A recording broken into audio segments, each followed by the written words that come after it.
Et c'est le moment dans le 11-12 de retrouver le dossier avec Jean-Claude Pont. Bienvenue. Oui, bonjour, Jean-Claude Pont, vous allez bien? ça va, c'est bien. Alors, je rappelle que vous êtes coprésident d'Artisans du Monde Saint-Malo, que le sujet qui vous intéresse principalement, c'est le commerce équitable. Oui, Alors, justement, précisément dans ce cadre, Jean-Claude Pont, cette semaine, vous revenez sur la plainte déposée aux États-Unis contre les géants du cacao.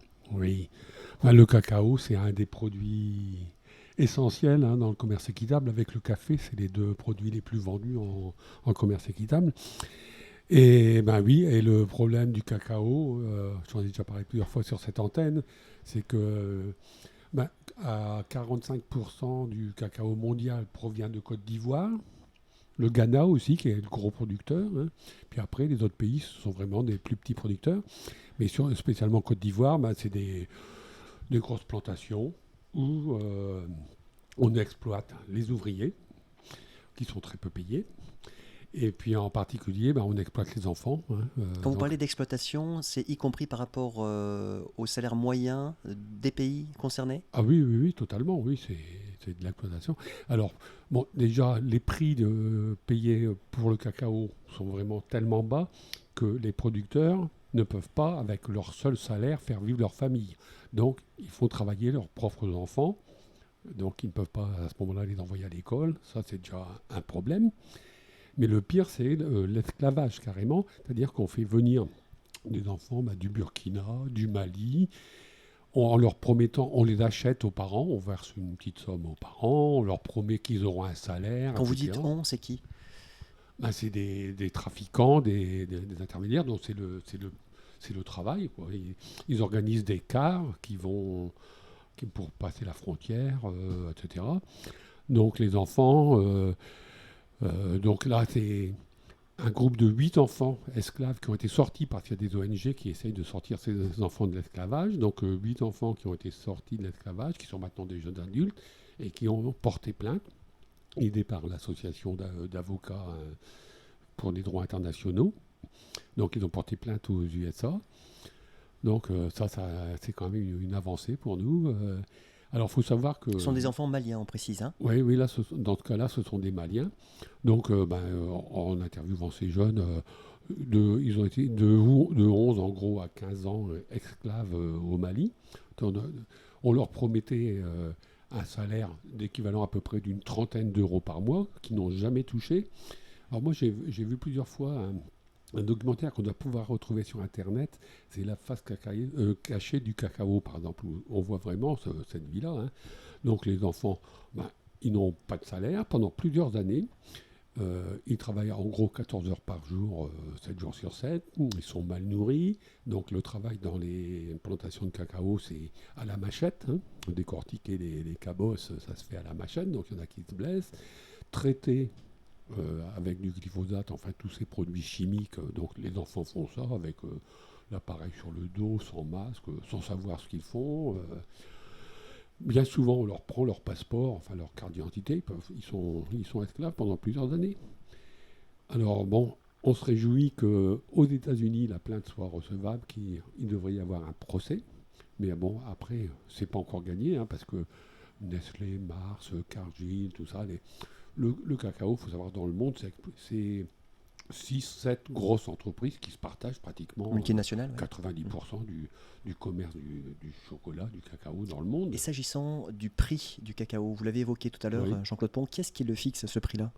Ah ben c'est la bourse. Il y a la bourse, il y a le cours, un cours qui fluctue. Donc certaines années le cours va monter, d'autres années il va complètement dégringoler. Pourquoi? Pour différentes raisons, suivant les récoltes. S'il y a eu des bonnes récoltes, le cours va baisser. S'il n'y a pas eu de bonnes récoltes, le cours va monter. Mais il y a aussi des gens qui jouent sur la valeur en bourse, qui bloquent qui achètent toute la production et ils ne la mettent pas sur le marché pour faire gonfler artificiellement les cours. Puis après, ils vont les délivrer quand c'est intéressant Il y a de la pour eux. spéculation, C'est de la disons-le. spéculation, c'est le principe. Et bon, ça, alors c'est connu, c'est flagrant, mais c'est nié par les industries, les gros industriels du cacao. Or, par contre, c'est vrai qu'en 2001, il s'était engagé à résoudre ce problème du travail des enfants dans les plantations avant 2005. Mais ça n'a pas abouti, ça a été repoussé à 2025. Ils s'engagent toujours à repousser ça.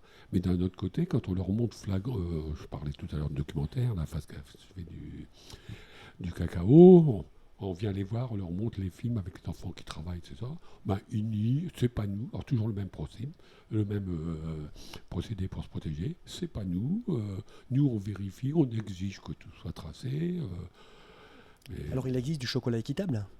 Ah ben oui, oui. Alors la solution, moi je vois deux grosses solutions.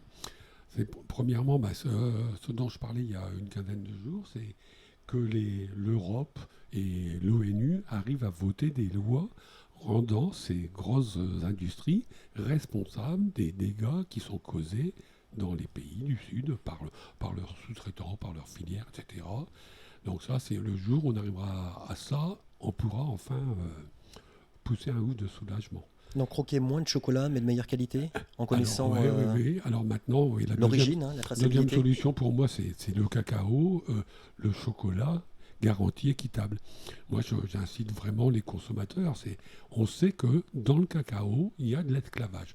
Les producteurs sont archi-exploités, on fait travailler les enfants, on va même jusqu'à l'esclavage. Donc, il faut savoir, quand on achète une barre de chocolat non équitable, on est à peu près sûr de participer à ce système. Si on achète de l'équitable, on sait qu'on lutte contre ce système-là. Avec des complices sur place, parce qu'on parle de commerce équitable, souvent on a l'impression que c'est nord-sud, mais là il y a des personnes qui savent que les enfants donc sont pas en âge de pouvoir assumer un travail, n'ont pas tous les droits qui leur sont reconnus. Après même les États dans cette région du monde savent très bien qu'il y a des enfants qui sont exploités. Donc en apparence, ils prennent des décisions, ils prennent des lois pour dire on lutte contre le travail des enfants, etc. Mais en réalité, s'ils ne mettent pas de personnel pour aller enquêter, s'ils ne mettent pas de fonds pour financer ça, ça ne marchera pas. Après, là-bas, toute la filière du cacao, les gens savent très bien qu'il y a des plantations qui sont reconnues, qui sont agréées, mais ils savent très bien qu'à côté, il y a des plantations illégales et que les sacs sont mélangés, qu'à la fin, quand ils vendent leurs produits, il y a du bon et il y a du moins bon, et ça, c'est connu de tout le monde. Et est-ce qu'on peut dire que sur le plan géopolitique, ça peut être une des raisons pour lesquelles il y a des groupes qui se forment, voyant des injustices qui ont lieu comme ça? Bien sûr, je pense que la misère sociale dans les pays du sud de la planète, c'est le terreau pour toutes les milices, les djihadistes qui eux proposent quelquefois des solutions, qui viennent en aide, Al-Qaïda, etc., viennent aider les populations en détresse dans certains pays, et ça favorise leur implantation. Vous, artisan du monde, Jean-Claude Pont, vous vendez du chocolat issu du commerce équitable. Ouais. De quel pays provient-il? Nous, on ne vend pas justement de chocolat provenant d'Afrique. On vend provenant de petites plantations en Amérique du Sud, Pérou, Bolivie, etc. Où là, c'est pas le système des grandes plantations. Ce système-là, c'est des petites plantations avec des petites coopératives, etc. La filière est la pensée derrière est totalement différente là-dedans.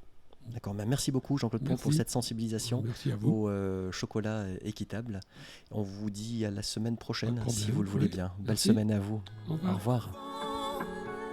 Regarde le monde.